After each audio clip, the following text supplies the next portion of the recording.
दोस्तों, आप सभी का स्वागत है आपके अपने channel SSDS education research centre पर। तो आज की इस वीडियो में बायोलॉजी के नेक्स्ट टॉपिक यानी कि आनुवांशिकी यानी कि जेनेटिक्स के बारे में पढ़ेंगे। इससे पहले मैंने आपको बायोलॉजी के कुछ टॉपिक्स ऑलरेडी करवा रखा है, लगभग आपको वहां से कुछ टॉपिक्स मिल जाएंगी। बाकी मैं आपको यहाँ पर PDF जो है बना के PPT भी दिलवा दूंगा और प्लेलिस्ट में आपको सारे लेक्चर भी दिला दूंगा। तो आप हमारी चैनल के प्लेलिस्ट में जाएंगे, वहां पर बायोलॉजी का सेशन मिलेगा और वहां पर जाकर आपको सारी की सारी वीडियो आपको मिल जाएंगी। तो आज की इस वीडियो में हम लोग समझेंगे कि जेनेटिक्स होता क्या है, अनुवांशिकी होता क्या है। फर्स्ट ऑफ ऑल हम लोग इसको सबसे पहले पढ़ेंगे कि ये होता क्या है। उसके बाद ये जो संकरण वगैरह है, एकल संकरण हो गया, द्विसंकरण हो गया, ये सब चीजें आपको समझाऊंगा। ये काफी डिफिकल्ट होता है बुक्स से पढ़ने से। तो इसको पढ़ने के बाद आपको लास्ट में जो प्रीवियस ईयर क्वेश्चन होते हैं वो भी सारे सॉल्व करेंगे। तो सबसे पहले हम लोग यहाँ पर प्रीवियस ईयर क्वेश्चन को कवर करेंगे। तो सबसे पहले यहाँ पर देख लेते हैं, बिना देरी किए हुए वीडियो को स्टार्ट करता हूँ। तो चलिए वीडियो की स्टार्टिंग करते हैं। तो देखिए आनुवांशिकी होता क्या है, यानी कि जेनेटिक्स होता क्या है। तो आनुवांशिकी क्या होता है, जीनों का एक विज्ञान होता है और ये बताता है कि जीवों का गुण एक पीढ़ी से दूसरी पीढ़ी में कैसे स्थानांतरित होता है। जो मनुष्य का गुण होता है, कोई भी जानवर हो जिसके गुण होते हैं, वो एक पीढ़ी से दूसरी पीढ़ी में कैसे ट्रांसफर होते हैं, स्थानांतरित होते हैं, वही होता है आनुवांशिकी। अब आनुवांशिकी को अगर आप तोड़ेंगे तो यहाँ पर अणु और वंश, देखिए अणु का मतलब कि वो समाहित है, अणु जो है एक पीढ़ी से दूसरी पीढ़ी में कैसे स्थानांतरित होते हैं, और जो उसका जो विज्ञान है उसको हमको आनुवांशिकी के अंतर्गत देखने को मिलता है।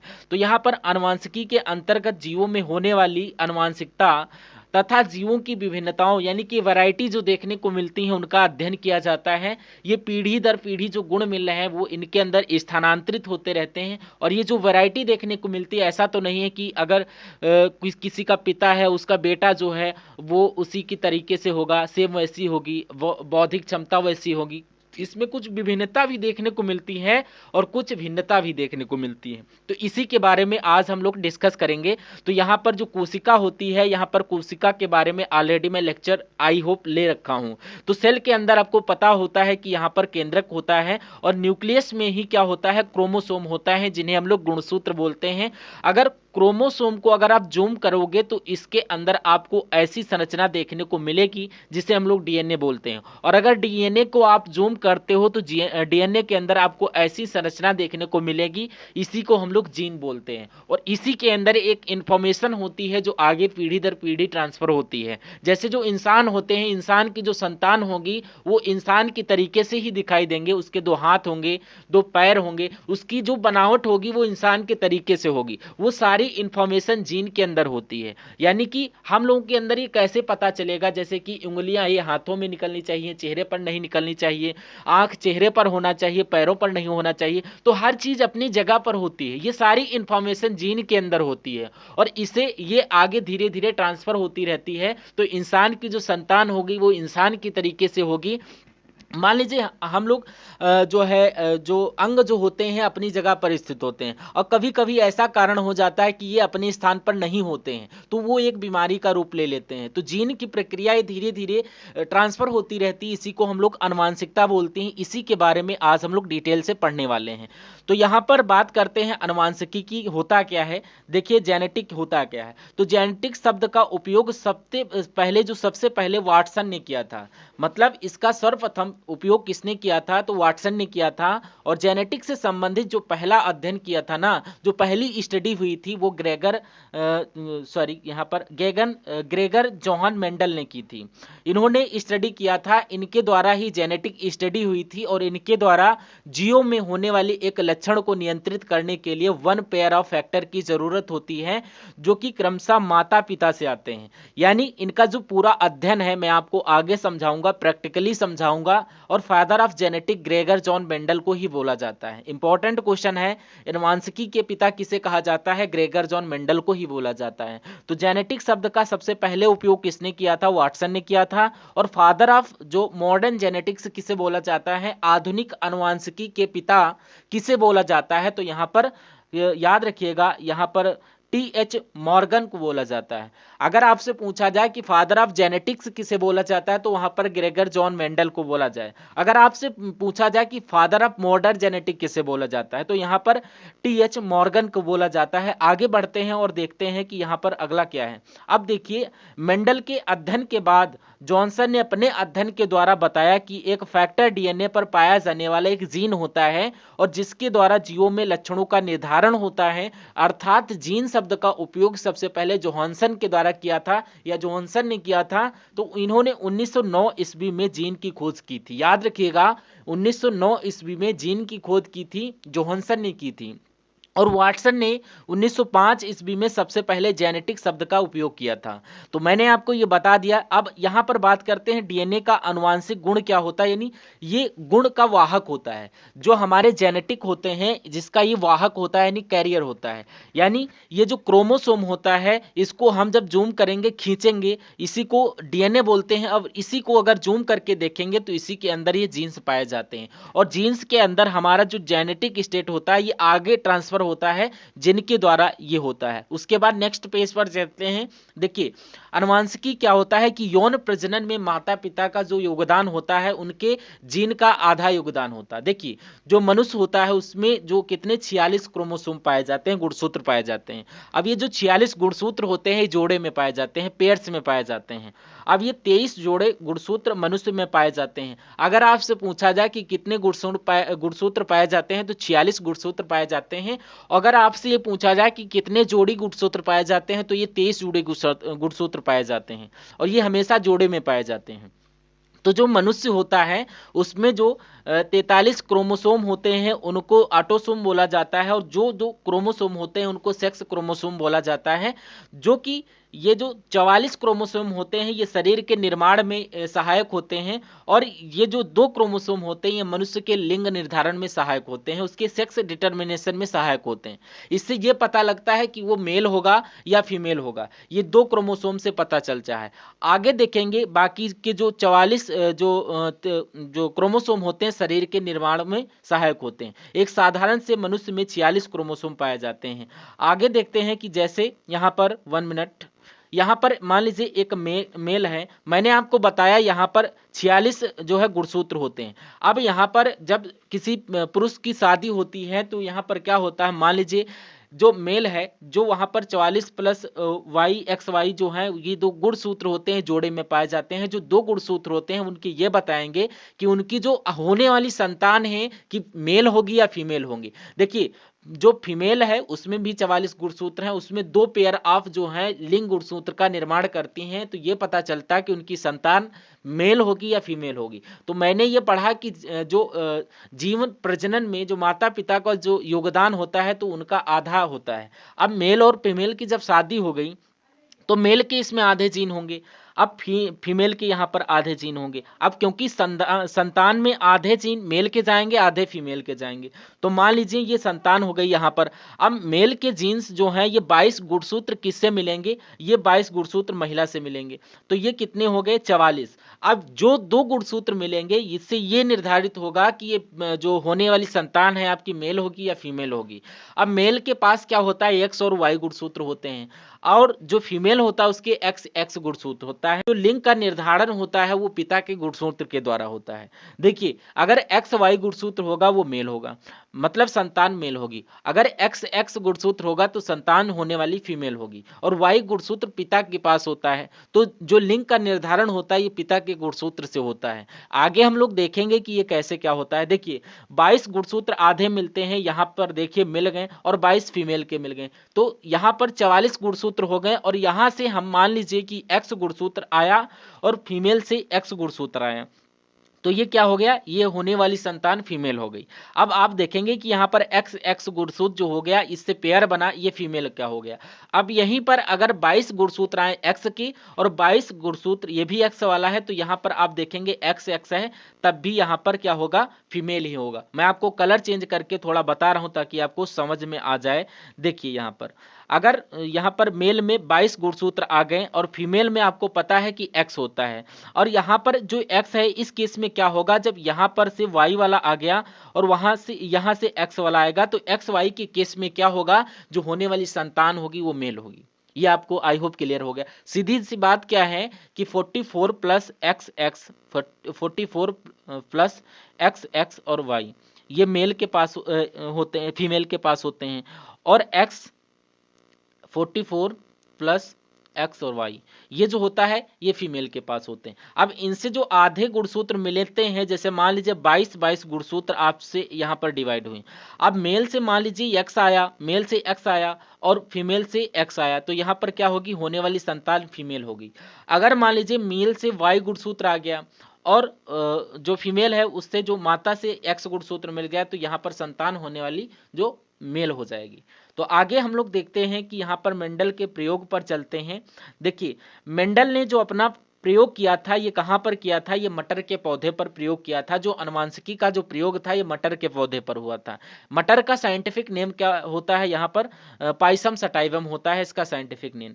अब यहाँ पर पौधे जो मटर का पौधा है इसका चुनने का कारण क्या था, मटर के अलावा और किसी को भी चुन सकते थे, तो यहाँ पर अनुवांशिकी के लिए बहुत सी पीढ़ियों पर इनका उपयोग करना था, तो इंसानों पर ये कर नहीं सकते थे, क्योंकि ये इंसान के पीढ़ी पर अगर प्रयोग करने बैठे तो वहां पर उसका इंसान का बेटा ले उसका बड़ा करें उसको, मतलब इसमें काफी जो टाइम लगता है। अब यहाँ पर मटर को इसलिए चुना क्योंकि यहाँ पर इसका जो लाइफ टाइम होता है ये 3 से 4 महीने का होता है, और ये जो पौधा होता है इसमें भिन्न प्रकार की कैटेगरी भी होती हैं।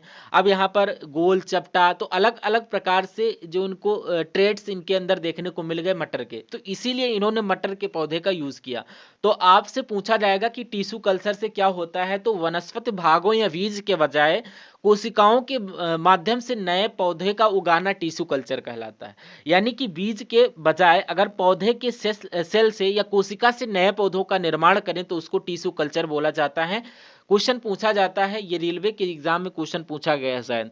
तो मेंडल ने मटर के पौधे का अध्ययन 2 प्रयोगों के आधार पर किया था। आगे हम लोग मेंडल के प्रयोग ही देखेंगे।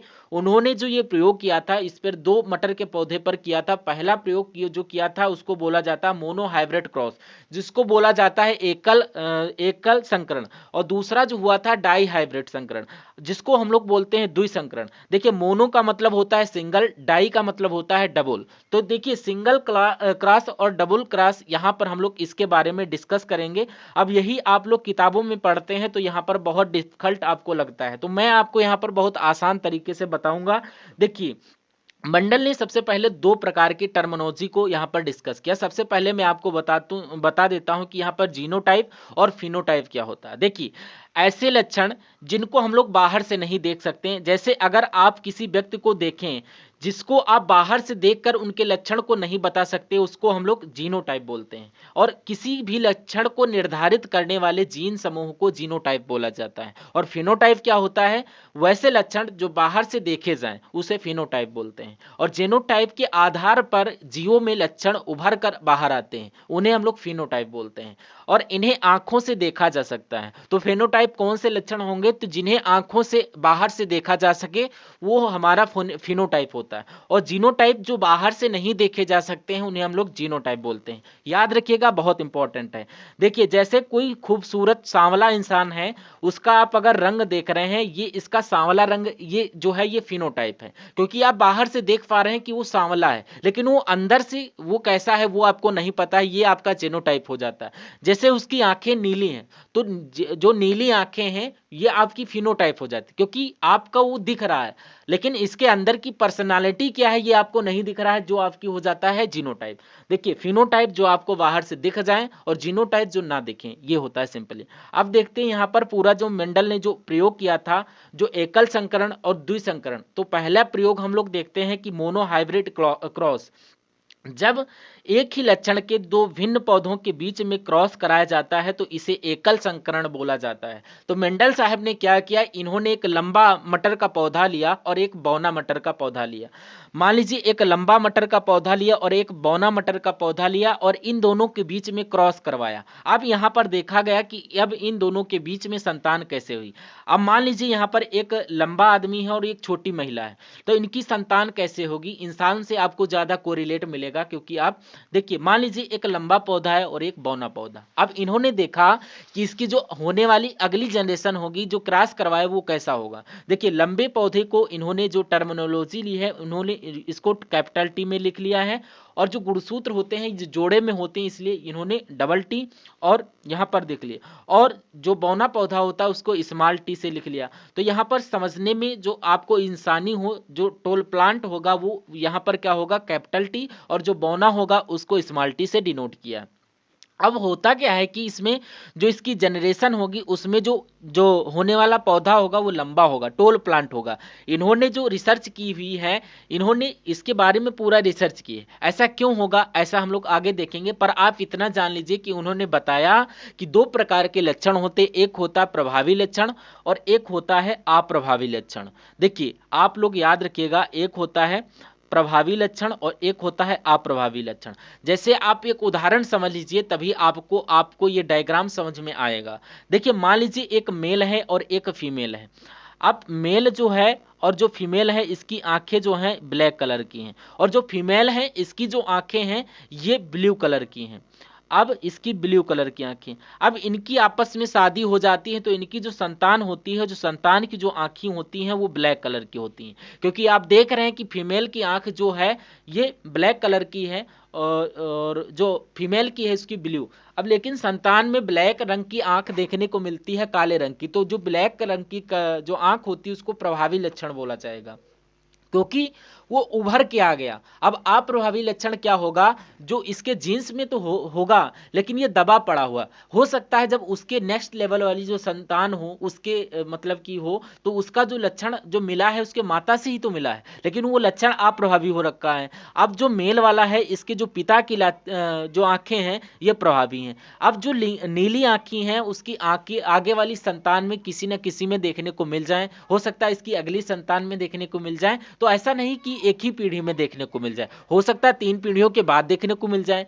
तो ये जो लक्षण है ये अप्रभावी हो जाता है, यानी कि वो दबा पड़ा हुआ है। यानी एक लक्षण कौन सा होता है, प्रभावी, और एक होता है अप्रभावी। अब प्रभावी लक्षण कौन सा होगा, जो उभर के आ जाए। समझ गए आप लोग कि जो उभर के लक्षण आता है वो प्रभावी, जो अप्रभावी लक्षण मौजूद होता है जो उसके जीन में होता है वो आगे चलकर किसी न किसी पीढ़ी में प्रभावी होगा, किसी न किसी संतान में प्रभावी होगा।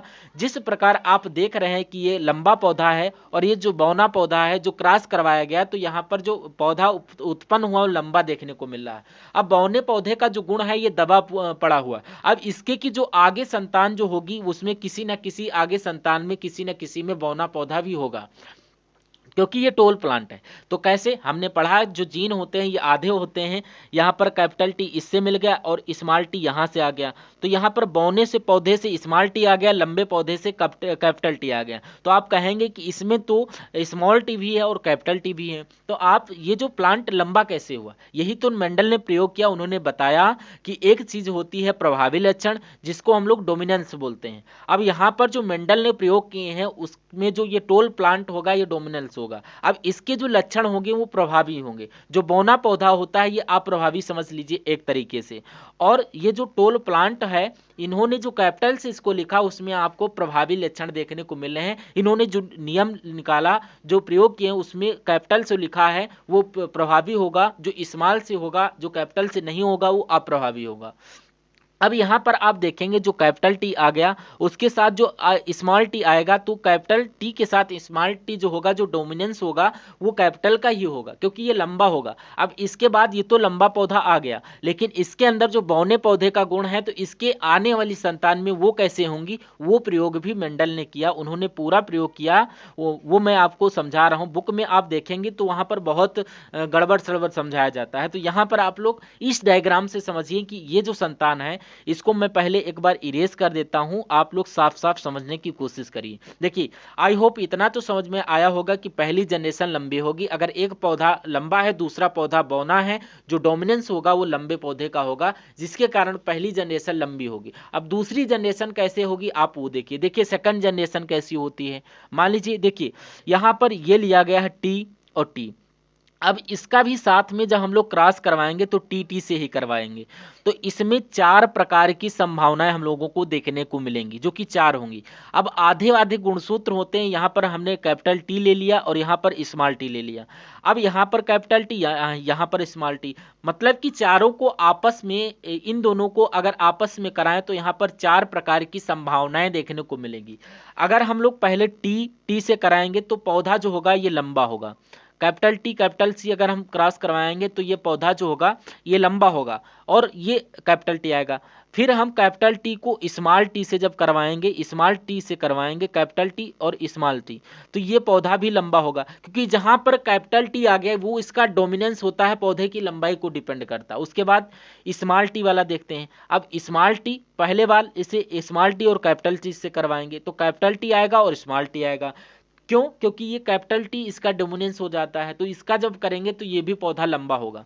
अब उसके बाद जो आता है स्मॉल टी और स्मॉल टी के बीच में जब क्रॉस कराएंगे तो 2 स्मॉल टी आएंगे, तो यहाँ पर जो पौधा होगा ये बौना होगा। तो आप देखेंगे कि इसकी जो दूसरी जनरेशन होंगी उसमें जो संभावनाएं होंगी वो क्या होंगी, वो 3:1 में होंगी। मतलब कि 75% जो संतान है वो लंबी हो सकती है और 25% ये संभावना है कि जो संतानें हैं वो जो है बौनी होंगी। तो इसी को कहते हैं हम लोग फेनोटाइप रेशियो, जो हमने बताया कि जो बाहरी गुणों के आधार पर, मैंने आपको पहले बताया था फिनोटाइप और जीनोटाइप।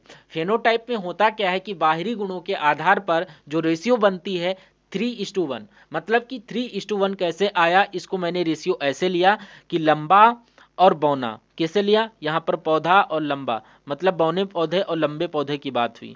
तो देखिए यहाँ पर लंबा 1, 2 और 3 और बौना पौधा एक बार हो सकता है।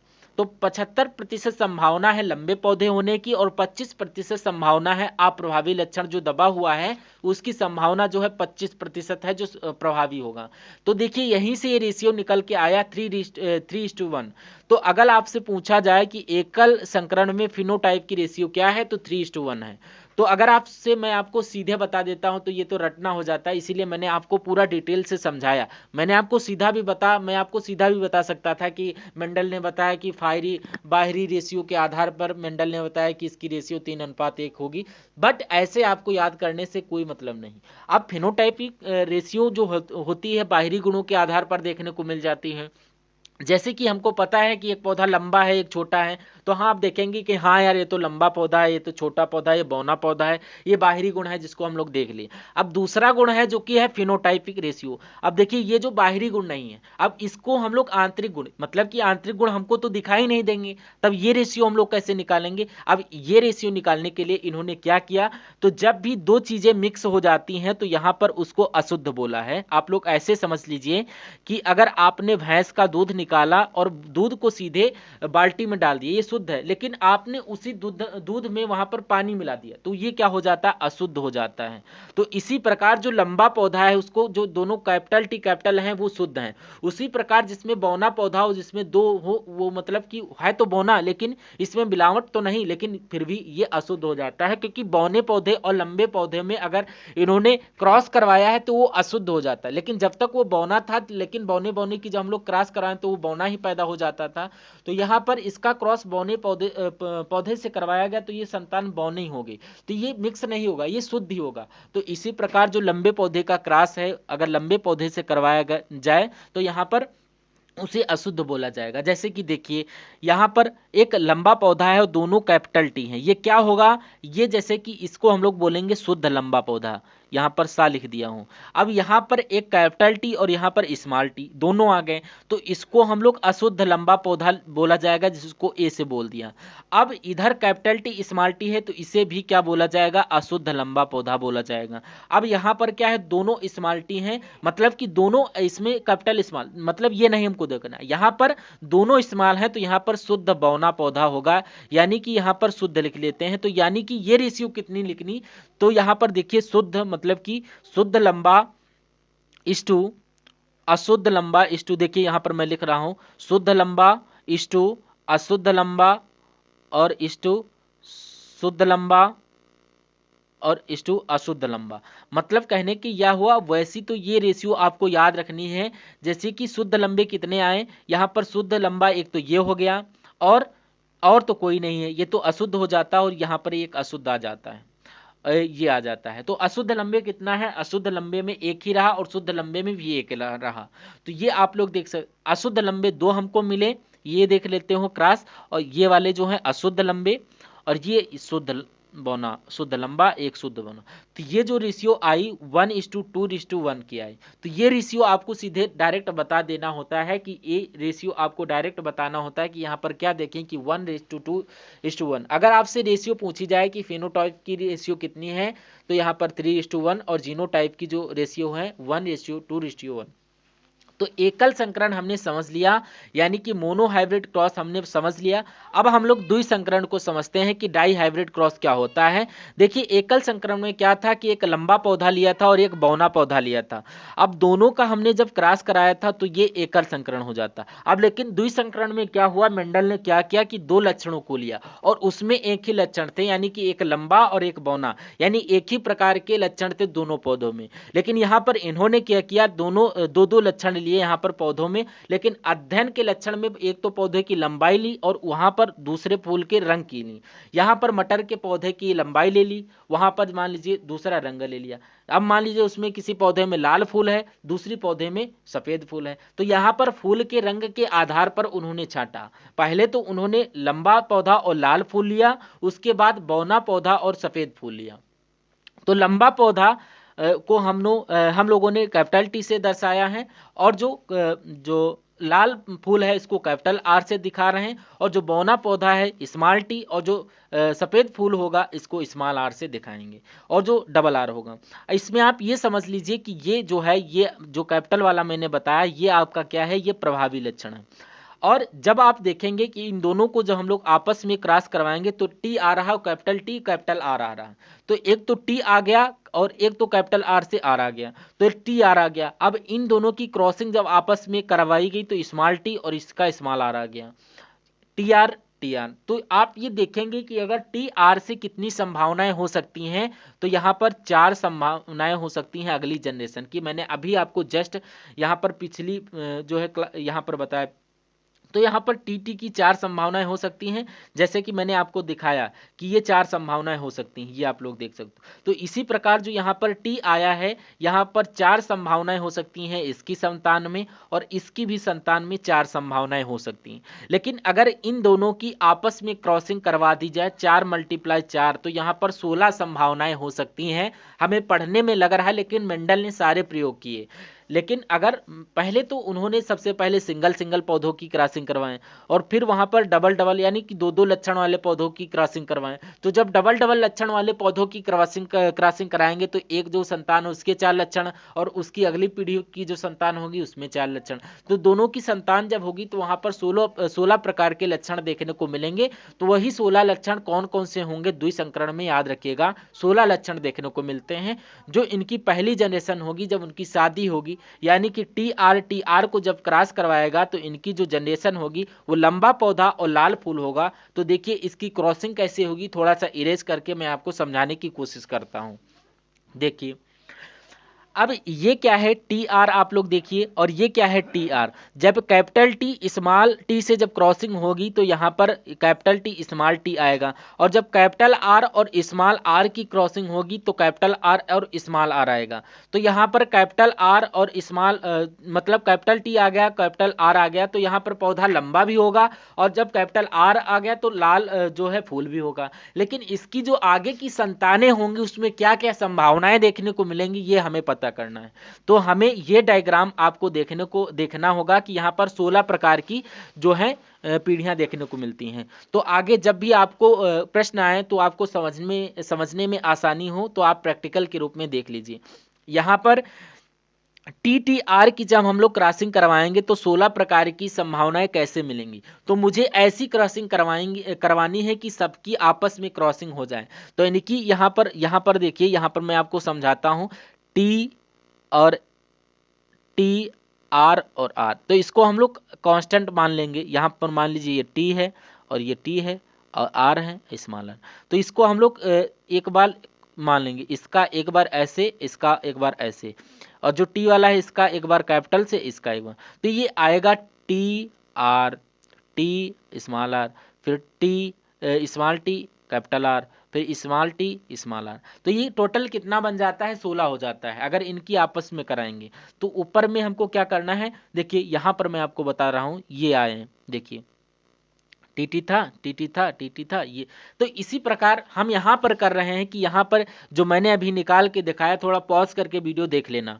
तो यहाँ पर इन चार की आपस में क्रॉसिंग करवा रहे हैं। अब यहाँ पर जब आपस में क्रॉसिंग करवाएंगे तो 16 प्रकार के लक्षण देखने को मिलेंगे। बस थोड़ा सा याद रखिएगा कि जो कैपिटल वाला है ये इसके डोमिनेंस है, इसी का दबदबा है, इसी का प्रभावी लक्षण है। और स्मॉल जो वाला है इसका अप्रभावी लक्षण। जब कैपिटल टी आर को, मतलब क्रॉसिंग जब टी आर से होगी, मतलब जब इसकी जब क्रॉसिंग इसकी जो होगी तो टी टी आ गया, टी टी आ गई। अब जब कैपिटल टी और कैपिटल आर और कैपिटल आर की जब क्रॉसिंग होगी तो कैपिटल आर आ गया। अब अगला देखते हैं, कैपिटल टी और कैपिटल टी की क्रॉसिंग करते हैं तो यहाँ पर कैपिटल टी आ गया। अब यहाँ पर आपस में लिखते जाना है जिनकी हम लोग क्रॉसिंग करवाना है। अगला है कैपिटल आर और स्मॉल आर की कराते हैं तो कैपिटल आर स्मॉल आर आ गया। अब यहाँ पर आपको कैपिटल टी और स्मॉल टी आ गया, और कैपिटल आर और कैपिटल आर आ गया। तो मान लीजिए हम लोग यहाँ पर कोई एक रैंडम उठा लेते हैं, सब करेंगे तो यहाँ पर आपको ज़्यादा टाइम लगेगा। तो यहाँ पर मान लीजिए ये कैसे आया। तो पहले ये आपको देखना है, आपको हमेशा पहले आपको कैपिटल लिखना होता है। तो जब यहाँ पर हम लोग करेंगे कैपिटल टी से स्मॉल आर, तो कैपिटल टी और कैपिटल टी ये आया। और उसी प्रकार यहाँ पर कैपिटल आर और कैपिटल आर, तो कैपिटल आर स्मॉल आर जब हो जाएगा यहाँ पर, तो यहाँ पर उसी प्रकार हमको पता चलेगा कि पौधे कितने लंबे हैं और फूल का रंग कैसा। तो मुझे तो रेशियो से मतलब है कि पौधे लंबे कितने, वैसे आपको निकालना है। तो देखिए हमको पता करना है कि जो कैपिटल टी टी है यहाँ पर, वो पौधा कैसा होगा, लंबा होगा। और कैपिटल टी और यहाँ पर जो है, कैपिटल टी जो था ये लंबा का फूल था, और जो कैपिटल आर था जो लाल फूल को दर्शा रहा था, लाल फूल दर्शा रहा था यहाँ पर। तो ये फूल कौन सा होगा, पौधा लंबा होगा, लाल फूल होगा। यहाँ पर देखें, यहाँ पर कैपिटल टी है, पौधा लंबा होगा, कैपिटल आर स्मॉल आर है, लेकिन यहाँ पर कैपिटल आर के डोमिनेंस है। तो पौधा कैपिटल टी से पता लगेगा कि लंबा होगा, कैपिटल आर से पता लगेगा कि पौधे का रंग जो होगा, फूल का रंग लाल होगा। सिंपल सी बात। अगला देखिए यहाँ पर जैसे कि स्मॉल टी है और स्मॉल टी, मान लीजिए स्मॉल टी है और कैपिटल आर, तो यहाँ पर मतलब मान लीजिए कि यहाँ पर जो है पौधा बौना होगा, और उसके बगल में अगर भले स्मॉल हो तो वहाँ पर अगर कैपिटल आर है तो उसके डोमिनेंस को प्रभावित करेगा। तो अगर इसकी रेशियो हम लोग निकालने पर आए तो रेशियो आपकी मेन हो जाती है। मैं आपको दिखाता हूँ रेशियो। तो मेंडल ने जो प्रयोग किया, इससे दो प्रकार की रेशियो निकल के आएगी, एक तो फिनोटाइप, दूसरा जीनोटाइप। फिनोटाइप रेशियो क्या होगी, जो बाह्य गुण के आधार पर हो। एक पौधा लंबा होगा, सफेद होगा, या लंबा होगा, सफेद होगा, फूल का रंग लाल होगा, ये तो फिनोटाइप होगा। जीनोटाइप जो हमने शुद्ध अशुद्ध पढ़ा था उसके अकॉर्डिंग क्रॉसिंग पर डिपेंड करता है। तो पहले हम लोग फिनोटाइप रेशियो देख लेते हैं कि फिनोटाइप रेशियो निकली कैसे। तो यहाँ पर 9:3:3:1, मतलब ये रेशियो आई कैसे, मैं आपको बताऊंगा कि ये रेशियो आपको याद होनी चाहिए, लेकिन ये प्रैक्टिकल में पता होना चाहिए कि रेशियो आई कैसे। तो मैं पहले बता देता हूं कि कौन सा पौधा लाल होगा, और क्योंकि दो दो लक्षण है एक पौधे में, एक तो उसकी लंबाई है, दूसरा उसका फूल का रंग है। तो लंबा और फूल का रंग कौन सा होगा, तो पहले देख लेते हैं। देखिए कैपिटल टी जहां पर होगा, पहले आपको ये देखना है कि कैपिटल टी से ये पता चलेगा कि पौधा लंबा होगा या बौना होगा। और आखिरी के जो आर आर दिख रहे हैं, इससे ये पता चलेगा पौधे के फूल का रंग लाल होगा या सफेद होगा। तो जब भी कभी एक कैपिटल टी आ जाए तो पौधा समझ लीजिए लंबा होगा, और अगर एक भी कैपिटल आर दोनों में से आ जाए तो पौधे का जो फूल का रंग है वो लाल होगा। ये आप लोग समझिए, इतना आपको समझ रखना। तो पहले देखिए कैपिटल टी कैपिटल आर, तो कैपिटल टी से पता लगा कि पौधा लंबा होगा, कैपिटल आर से पता लगा पौधे का फूल का रंग लाल होगा। तो लंबाई को मैं हम एल दिखा देता हूं, और एल और आर, मतलब यहाँ पर पौधा एल से मतलब लंबा और दूसरा एल से लाल। अब दूसरे में पौधा जो है लंबा होगा और उसका जो फूल का रंग है उसका भी लाल होगा, तो एल एल ये भी लिख लेते हैं। अब अगला जो है कैपिटल टी आ गया, पौधा लंबा होगा, पौधे का रंग भी फूल का रंग एल होगा। अब यहाँ पर कैपिटल टी कैपिटल आर, तो ये भी पौधा लंबा और फूल का रंग लाल। अब कैपिटल टी आ गया, ये भी पौधा लंबा और रंग लाल होगा। अब अगला जो है कैपिटल टी लंबा, लेकिन यहाँ पर जो स्मॉल आर आ गया। अब स्मॉल आर आ गया तो इसका मतलब यह है कि उसके फूल का रंग लाल नहीं होगा, उसमें कौन था, सफेद था। तो सफेद को हम लोग एस लिख देते हैं, एल एस हो गया। तो उसके बाद अगला देखते हैं कि कैपिटल टी आ गया, पौधा लंबा और कैपिटल आर है, तो पौधे का फूल का जो रंग है वो कौन सा होगा, एल है, तो ये लिख लीजिए। अब कैपिटल टी आ गया, पौधा लंबा, स्मॉल आर आ रहा है तो यहाँ पर एस, मतलब कि इसको मैं गोला कर देता हूँ, 1 मिनट। ये जो सफेद फूल था ये इसको गोला मार देता हूँ, ये गोला मार दे, ये दो सफेद फूल वाले आ गए। पौधा लंबा है लेकिन फूल का रंग सफेद आएगा। अब यहाँ पर कैपिटल टी आ गया, पौधा लंबा, कैपिटल आर है, फूल का रंग भी लाल होगा। कैपिटल टी है, पौधा लंबा, आर है, फूल का भी रंग लाल। अब यहाँ पर देखिए स्मॉल टी आ गया और कैपिटल आर आ गया, तो यहाँ पर स्मॉल टी आ गया तो इसका मतलब यह हुआ कि पौधा बौना, बौने को हम लोग बी से दिखा देते हैं। पौधा बौना होगा, फूल का रंग जो है कैपिटल आर है तो लाल होगा, तो ये बौना लाल हो गया, तो बी एल लिख देंगे। अभी तक लंबे वाले देख रहे हैं, अब यहाँ पर बौना आ गया, इसमें फिर से पौधा यहाँ पर बौना हो जाएगा। और कैपिटल आर है तो फूल का रंग यहाँ पर आल जो है एल से हम लोग लाल दिखा रहे हैं। उसके बाद देखिए कैपिटल टी है, पौधा लंबा, कैपिटल आ रहा है उसका फूल का रंग भी लाल। आगे देखिए कि यहाँ पर कैपिटल टी है, पौधा लंबा, स्मॉल आ रहा है, दोनों फूल का रंग जो होगा सफेद होगा, एल एस, यहाँ पर भी गोला मार देता हूँ। अब स्मॉल टी है, पौधा कैसा होगा, बौना, और कैपिटल आर है यानी कि लंबा होगा, ये एल। अब यहाँ पर स्मॉल टी और स्मॉल आर, तो इसका मतलब होगा पौधा बौना होगा, फूल का रंग भी सफेद होगा। तो यहाँ पर देखिए इससे यहाँ पे क्या पता चलता है कि रेशियो कितना। अब पहले देखते हैं लंबा और लाल, तो ये कि 1 2 3 4 5 6 7 और ये 8 और यहाँ पर ये 9। उसके बाद देखिए बाकी का जो मैंने गोला मारा था उसमें यहाँ पर था, देखिए 3 गोले मैंने मारा, 1 2 और ये 3। अब ये 3 आ गए। अब आगे की जो आप रेशियो देखेंगे कि यहाँ पर बचे ये 4 डब्बे, बाकी तो मैंने कवर कर लिया। तो ये भी बौना लंबा है, ये भी बौना लंबा है, तो ये भी बीएल है यानी कि बौना लंबा। तो ये हो गया 3। अब बचा कितना, 1। अब इसमें पौधा बौना भी होगा, फूल का रंग भी सफेद होगा, तो यहाँ पर रेशियो निकल के आई 9:3:1। तो आपको रेशियो समझ में आ गई कि ये रेशियो बनी कैसे, ये रेशियो आई कैसी, जो मैंने क्रॉसिंग करवाई है। क्रॉसिंग से पता चला कि कितने पौधे लंबे होंगे और उनका फूल का रंग कैसा होगा। 16 प्रकार की संभावनाएं हैं जो मैंने देखी। अब ये तो पता चल गया कि पौधा लंबा, और जो बाहर के लक्षण इसके हैं वो हमें पता चल गए। अब हमको आंतरिक लक्षण जो शुद्ध अशुद्ध वाले हैं वो कैसे पता चलेंगे। रेशियो क्या है, 1:2:1, 2:4:2:1:2:1, मतलब कि 1:2:1:2:4:2:1:1, ये रेशियो आपको याद रखना है। तो मैंने आपको बताया कि शुद्ध अशुद्ध से पता चलेगा जीनोटाइप। तो यहाँ पर कैपिटल टी है, ये सेम है। यहाँ पर देखेंगे कि कैपिटल टी और स्मॉल आर आ रहा है, तो ये क्या है, ये आपस में अपने आप से अलग हैं। इसमें क्या होगा, ये 2 फैक्टर हैं, ये एक तरफ हैं, और ये 2 फैक्टर हैं एक तरफ हैं। तो यहाँ पर कैपिटल टी है, तो यहाँ पर कैपिटल चाहे कैपिटल जहाँ पर दिखे या जहाँ पर स्मॉल जो है स्मॉल आर हो तो यहाँ पर शुद्ध होंगे ये, या फिर आप कह सकते हो कि एक कैपिटल हो एक स्मॉल हो तो वो अशुद्ध हो जाते हैं। तो यहाँ पर कैपिटल, ये कैपिटल ये स्मॉल है तो ये शुद्ध है। तो ये रेशियो हो गई, और ये रेशियो आप देखेंगे बिल्कुल सेम है, कैपिटल टी कैपिटल आर और कैपिटल टी स्मॉल आर। और यहाँ पर देखेंगे, और यहाँ पर देखेंगे कि एक अपने आप से एक तरीके से ये हो गया, ये दोनों सेम है, ये 2 हो गए, और ये एक तरीके से ये 1 हो गया, यानी कि ये कैपिटल है और ये स्मॉल है। तो 1:2:1 आप देख रहे हैं। हाँ, इनसे हमको पता चला क्या कि 1:2:1, मतलब कि इरेज करके थोड़ा दोबारा दिखा देता हूँ क्या। देखिए इन चारों डब्बों से हमें क्या पता चला, 1:2:1, 1:2:1 ये रेशियो आई। अब उसी तरह ये जो आखिरी डब्बे हैं ये भी सेम है। देखिए small T T capital R R. अब यहाँ पर देखेंगे small T T small R R. अब यहाँ पर देखेंगे ये दोनों आपस में मैच कर रहे हैं, ठीक। तो 1:2:1, आखिरी में भी ये हो गया, आखिरी में हो गया 1:, अब बचा ये बीच वाला। अब 2:4:2 कहाँ से आया? तो आप देखेंगे ये वाला, ये वाला, ये वाला, ये वाला, ये सब मैच कर रहे हैं। आप देखेंगे capital T small, capital T small, capital R small R, capital T small T, capital R small R, ये आपस में मैच कर रहे हैं। अब ये वाला हमने डब्बा देख ही लिया कि इनको मैं अलग कलर से दिखा देता हूँ, यहाँ पर आपको देखने में कंफ्यूजन होगी। तो यहाँ पर इस कलर से देख लीजिए, ये डब्बा हमने खत्म कर दिया, ये डब्बा भी हमने खत्म कर दिया, इनकी रेशियो निकाल ली, और इनको भी हमने चारों को खत्म कर दिया, ये वाले।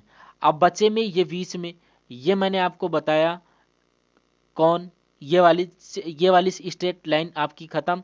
बचा आपका एक ये और ये एक ये आपके दो।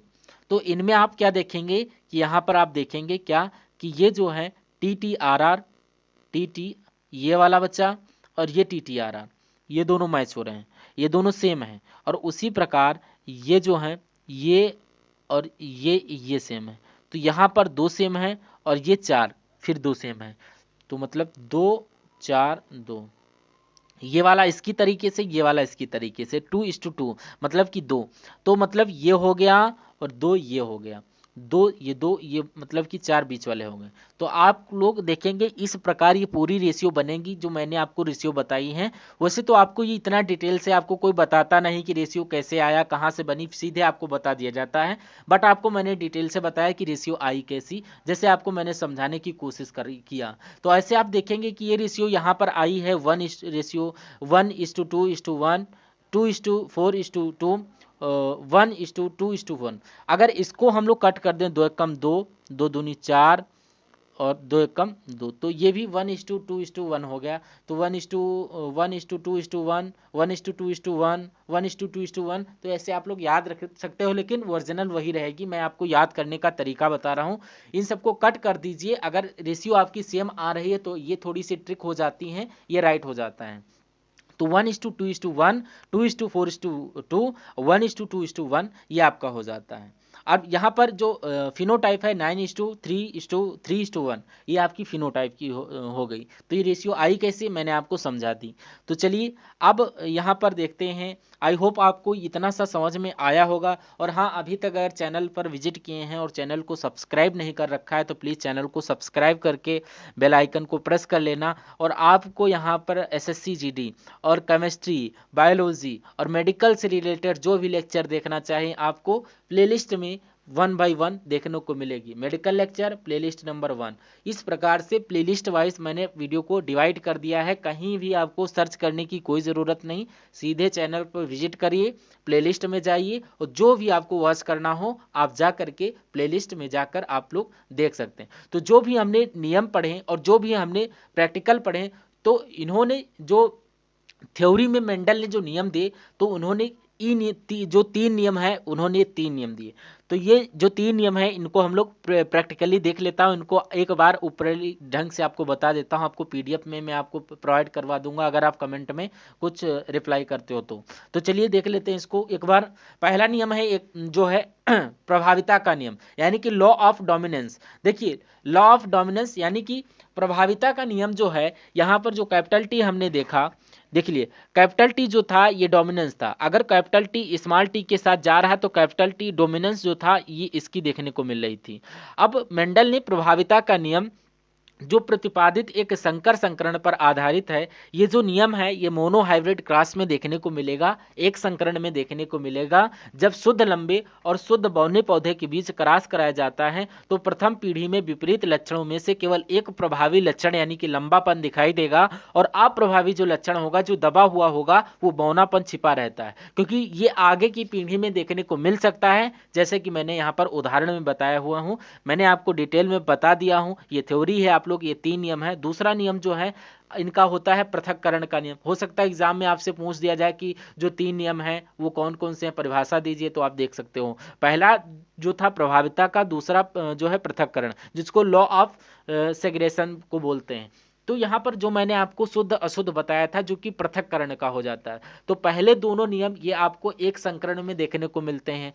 देखिए जो मैंने आपको बताया कैपिटल टी है वो भी शुद्ध है, और स्मॉल टी है तब भी शुद्ध है। लेकिन अगर कैपिटल टी स्मॉल टी है ये अशुद्ध हो जाएगा। और यहाँ पर अगर बताया जाए कि आप लोग पढ़ लेना पॉज करके वीडियो। अब तीसरा नियम आपका है स्वतंत्र अभिवन का नियम, लॉ ऑफ इंडिपेंडेंट जो है। तो यहाँ पर जो इनका नियम है, यहाँ पर द्विसंकरण वाला जो हमने पढ़ाया था, डाई हाइब्रिड वाला जो द्विसंकरण वाला हमने देखा था, जो दूसरा वाला था उसमें ये बताया गया कि इसमें एक लक्षण की वंशागत दूसरे लक्षण की वंशागत को प्रभावित नहीं करती है। जैसा हमने देखा था कि लाल अगर पौधा है, पौधा बौना या सफेद है, तो एक लक्षण की जो प्रभावित मतलब लक्षण की जो क्वालिटी है वो दूसरे को प्रभावित करती है। जैसे मान लीजिए पौधा लाल है, सफेद है, ये उसको हो सकता है क्योंकि ये आगे चलकर कर सकता है, प्रेजेंट टाइम में नहीं कर रखा है। तो तीनों नियम आपको एक बार पढ़ लेना है कि याद हो जाना चाहिए कि ये नियम कौन कौन से हैं, और बाकी आपको प्रैक्टिकल पता होना चाहिए। अब यहाँ पर आपका थ्योरी सेशन कंप्लीट होता है। अब हम लोग थोड़ा सा प्रीवियस ईयर क्वेश्चन को कंप्लीट कर लेते हैं। पहला क्वेश्चन है कि आनुवंशिकता के जनक कौन है?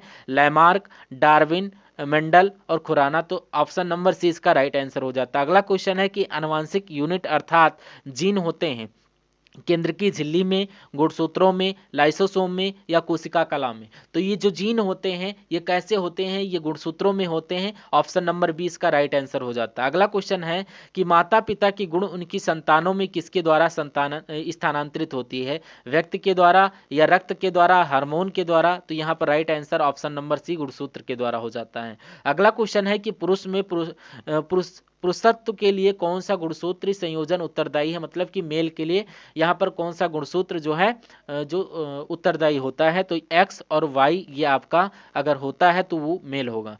तो ये आपका option number D right option हो जाता है। अगला क्वेश्चन है आपकी स्क्रीन पर कि नवजात शिशु के लिंग का निर्धारण किसकी वंशागत हुए गुणसूत्र के द्वारा किया जा सकता है? जो लिंग का निर्धारण होता है ये किसके गुणसूत्र के द्वारा किया जा सकता है? तो ये पिता के गुणसूत्र के द्वारा किया जा सकता है क्योंकि उसके पास वाई गुणसूत्र होता है। अगला क्वेश्चन है कि F2 जनरेशन में फेनोटाइपिक का अनुपात होता है। ये रेलवे के ग्रुप डी में क्वेश्चन पूछा गया है। तो ये दूसरी पीढ़ी यानी कि F2 जनरेशन में जो हमने अभी जो एकल संकरण था उसमें जो हमारी रेशियो निकली थी वो कौन सी निकली हुई थी? 3:1, 3 लंबे और 1 बौना पौधा। लेकिन यहाँ पर पूछा गया, लेकिन ऐसा ऑप्शन नहीं, यानी कि 2 संकरण वाला दिया गया। 2 संकरण में हमारा निकला था कि 9:3:1। तो इसका right answer option number B होगा। आगे चलते हैं, यहाँ पर अगला क्वेश्चन देखते हैं। अगला क्वेश्चन है आपका यहाँ पर कि पहली पीढ़ी में 1 मिनट ये यही हो गया, सॉरी। हाँ, पहली पीढ़ी में दिखाई देने वाला लक्षण जो होता है, डोमिनेंस का जो लक्षण होता है ये आपका दिखाई देता है, यानी कि प्रबलता। ऑप्शन नंबर बी आपका राइट हो जाता है। अगला क्वेश्चन है कि वनस्पति भागों या बीज के बजाय कोशिकाओं के माध्यम से नए पौधों का जो निर्माण होता है, जो उगाना होता है, उसे क्या बोला जाता है? तो सेल के माध्यम से जो नए पौधे उगाए जाते हैं उसको टिश्यू कल्चर बोला जाता है, यानी उत्तक टिश्यू कल्चर बोला जाता है। ऑप्शन ए इसका राइट आंसर हो जाता है। अगला क्वेश्चन है, क्वेश्चन जो है एक नवजात 1 मिनट देख लेते हैं। एक नवजात बालिका की कोशिकाओं में गुणसूत्र का कौन सा संयोजन होगा? तो यहाँ पर 44 गुणसूत्र जो होते हैं ये आपके 22 माता से 22 पिता से मिलते हैं। जो माता और पिता का जो एक्स हो गया, अब पिता से एक्स मिल सकता है और वाई भी, लेकिन वो बालिका है तो यहाँ पर एक्स ही मिला होगा। तो अगर बालक होता तो वाई मिलता। तो यहाँ पर जो आपका 44 गुणसूत्र प्लस एक्स एक्स जो ऑप्शन नंबर ए है या इसका राइट आंसर हो जाता है। अगला क्वेश्चन है कि एक समान मानव शरीर में गुणसूत्रों की संख्या कितनी होती है? यहाँ पर आप लोग जानते हैं कि 46 गुणसूत्र पाए जाते हैं। बात की जाए जोड़ी की तो 23 जोड़ी गुणसूत्र इसमें पाए जाते हैं। वैसे तो इसमें 46 गुणसूत्र पाए जाते हैं। तो आज की सेशन यहीं पर जो है समाप्त होता है। कैसा लगा सेशन कमेंट सेशन में बताइए, और अगर चैनल को अभी तक सब्सक्राइब नहीं किया तो प्लीज़ चैनल को सब्सक्राइब करके बेल आइकन को प्रेस कर लीजिए। मिलते हैं नए शानदार इन्फॉर्मेटिव टॉपिक को लेकर, तब तक के लिए जय हिंद, वंदे मातरम। Thank you for watching video.